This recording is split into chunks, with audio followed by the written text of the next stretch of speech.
예, 2023학년도 수능 연계교재 수능 특강 독서입니다. 사회문화 11번째 지문이고요. 측정에서의 척도 수준? 뭔 말하는 거지? 과학 지문 같기도 같은데 한번 볼까요? 이게 뭐 어떤 건가? 한번 봅시다. 통계 얘기가 나오는 거 보니까 그죠? 수학 지문 비슷한데 한번 봅시다. 통계에 기반하는 양적 연구를 실행하기 위해서는 추상적인 대상이나 변인들을 구체적인 숫자로 치환해야 하는데, 그죠? 뭐 이런 변인들을 숫자로 치환해야 뭐 양적으로 뭐 100이니 그죠? 200이니 뭐 이런 얘기가 나올 텐데, 이 치환 과정을 측정이라고 한다. 측정이 없이는 숫자로 표현되는 데이터를 수집할 수가 없기 때문에 양적 연구를 할 때는 측정과 척도에 대한 이해가 수반되어야 한다. 측정은 뭐 미터, 킬로미터, 뭐 명, 개, 번과 같은 이게 척도, 미터, 척도를 통해 단위죠, 그죠? 를 통해 이루어지고 측정을 통해 얻고자 하는 것이 무엇인지에 따라 척도 수준을 달리하게 된다. 척도 수준에는 어떤 게 있을까요? 뭐 명목 수준, 뭐 서열 수준, 뭐 등간 수준, 비율 수준이 있다. 또 뭐 명목 수준은 대상들을 구분하는 것 이외에는 어떤 의미도 갖지 않는다는 것. 척도 수준 가운데 가장 낮은 위계이다. 그 뭐 질서가 뭐 그냥 좀 낮다. 성별이나 종교 등의 항목에 대해 특정한 데이터는 명목 수준의 데이터라고 할 수 있다. 그냥 성별이나 종교 이런 거니까, 그죠? 별로 큰 어떤 뭐 크게 나눠지는 게 없이 뭐 어떤 의미를 갖지 않는다. 이거 대상도 구분하는 것 정도밖에 의미가 없다.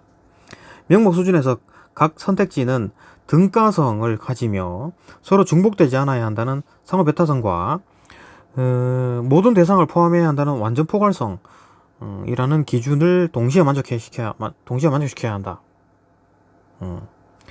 명목 수준의 선택지에서는 성별, 뭐 종교 등에 해당하는 내용이 제시되기 때문에 응답자의 응답 값은 산술적 가치를 갖지 않으며 대상 구분만을 한다. 명목 수준. 그다음 서열 수준 얘기가 나올 거고, 이제 등간 수준, 비율 수준, 서열 수준. 그다음에 뭐 이쪽에 있나요? 여기 등간 수준 있네요. 그죠? 그 다음에 또 뭐 있나요? 등간 수준, 또 비율 수준. 비율 수준이 또 어디 있나? 비율 수준 이렇게 나겠어요. 쭉 설명하겠네요. 한번 봅시다. 그죠? 서열 수준은 명목 수준보다 상위 위계이다.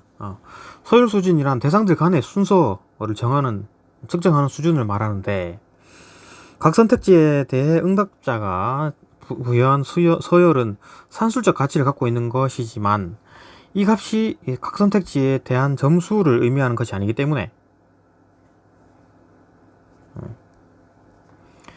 이를 가지고 사칙 연산을 하는 것은 불가능하다. 뭐 예를 들어 국어와 수학 중에 좋아하는 과목의 순위를 표시해 주십시오 라는 항목에서 응답자가 국어를 1, 뭐 수학을 2로 표시하였다고 할 때 이 응답자가 국어를 수학보다 더 선호한다는 것만을 판단할 뿐이다. 서열만 있을 뿐이지 다른 뭐 1 더하기 2 이런 거 합하고 빼고 이런 거 하지 못한다.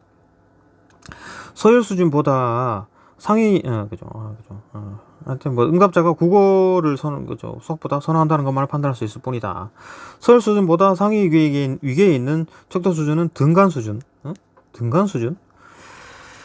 등간 수준에는 각 선택지의 제시한 값은 1, 2, 3, 4, 5, 1, 3, 5, 7, 9 등과 같이 값의 간격이 동일하다. 간격이 동일하니까 등간 수준을 척도 수준으로 하는 항목에 대한 응답값은 산술적 가치를 갖고 있으며 이 응답값을 가지고 사측 연산 중 덧셈 뺄셈 하는 것이 가능하다. 그러나 곱셈과 나눗셈 안 된다. 그렇죠?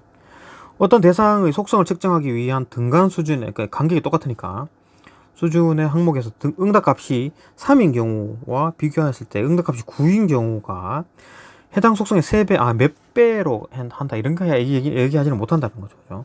할 수 없는 것이다. 연구자는 선택지를 1, 3, 5, 7, 9로 제시했을 수도 있고 3, 6, 9, 12, 15로 제시했을 수도 있다. 등차 수열. 척도 수준 가운데 그죠. 이렇게 또 이제 이렇게 하는 게 이제 등간 수준이고, 요건 이제 서열 수준이고, 그죠? 그다음 척도 수준 가운데 가장 높은 위계, 여기 비율 수준인데, 이거 뭐 비율이니까 뭐 곱하기도 되겠네요. 그죠? 몇 배로 튕긴다 이런 것까지. 비율 수준에서 응답값을 가지고 사칙연산의 더셈, 뭐 뺄셈 뭐 당연히 할 수 있고, 곱셈과 나눗셈을 하는 것이 가능하다. 비율이니까, 그죠? 비율 수준은 일반적으로 직접 관찰할 수 있는 물리적 사건이나 현상을 측정하는 데 사용된다. 속도, 길이, 면적, 이건 뭐 나눌 수 곱하기 다 되죠. 특정 척도를 비율 수준을 가지며 절대 0점을 가지는 것이 특징이다. 0점을 가진다. 뭐 의사소통과 같은 사회심리학적 현상을 연구하는 분야에서도 양적 연구가 이루어진다. 이게 사회심리학에서도 양적 연구가 된다. 수치화가 된다는 얘기겠죠. 의사소통 문제에서 측정 대상은 언어적 민감성, 대중매체 친숙도, 의사소통 능력, 자아 효능감, 공격성 등과 같이 추상적인 개념인 경우가 많은데, 측정의 변인 역시 의사소통 주제들의 속성이나 인지, 태도, 행동, 과정 등으로 추상적인 경우가 대부분이다. 그렇죠? 사회심리학 분야에서 이렇게 추상적인 대상이나 변인들을 구체적인 숫자로 바꾸는 측정을 조작화 또는 뭐 실험적 현실화라고 부르는데, 그런데 연구자가 어떤 대상에 대해서 다양한 조작화를 할 수 있으므로, 연구자가 대상에 대해 다양한 조작화를 할 수 있으므로 어떤 조작화 작업 방법을 선택하여 대상을 측정하느냐에 따라, 그렇죠, 측정 결과가 달라지겠지. 방식에 따라 달라지겠지. 그러므로 연구자는 기존의 조사를 통해 적절한 것으로 인정된 조작화 작업을 사용하거나, 객관성을 인정받은 조작화, 이거 뭐 객관적으로 해야 하는 거 해야지, 뭐 지 마음대로 해서는 안 되겠죠. 새롭게 마련해야 된다. 둘 이상의 조작화 방법을 함께 사용하고 측정 결과를 비교 분석하는 것도 방법이다. 그죠? 뭐 마음대로 막 매겨가지고 그렇게 하면 안 된다는 얘기지. 그러니까 객관적이어야 되고, 뭐 좀 검증이 된 상황, 그걸 해야 되겠죠.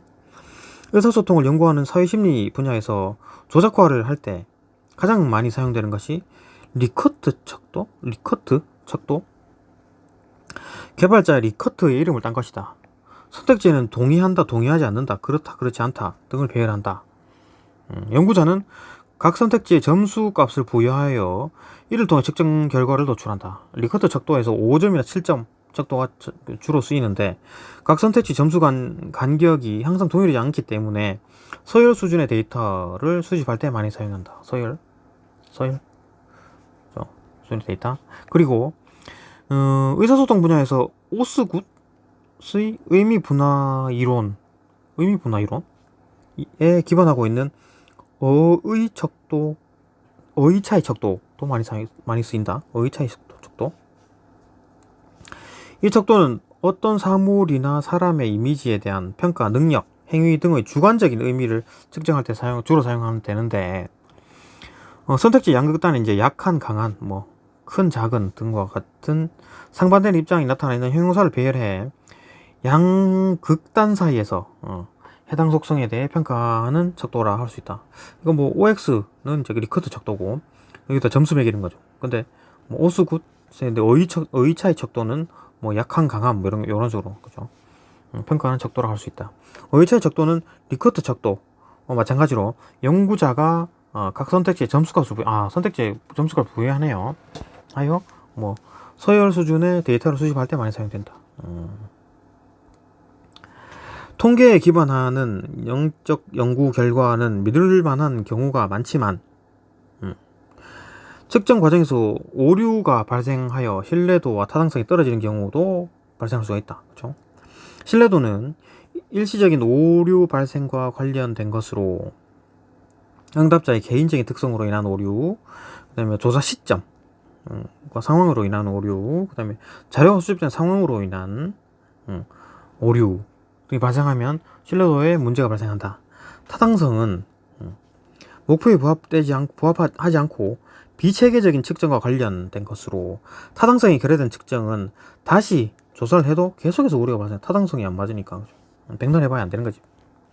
예를 들어 모든 응답자를 포괄하지 못하거나 선택지의 내용이 중복되거나 측정하고자 하는 바가 동떨어져 있는 등의 어떤 설문지 자체의 오류. 이거 잘못된 설문지로 백날 조사해봐야 다 잘못된 거지. 데이터를 전산하는 방법이 잘못되는 등 자료 처리상의 오류가 발생하면 타당성이 결여되기 쉽다. 그러므로 연구자는 수집된 자료 분석에 앞서 수집된 자료가 얼마나 대상의 속성을 정확히 반영하고 있는가를 평가하고, 그죠? 오류 발생 여부를 주의 깊게 확인해야 한다. 여론조사를 어떻게 해야 되느냐, 그런 얘기겠네요. 그죠? 봅시다. 윗걸 통해 답을 할 수 있는 질문이 아닌 것은 그죠? 답할 수 있는 질문 5번이랍니다. 넘어갑니다. 가의 이유를 추론한 내용으로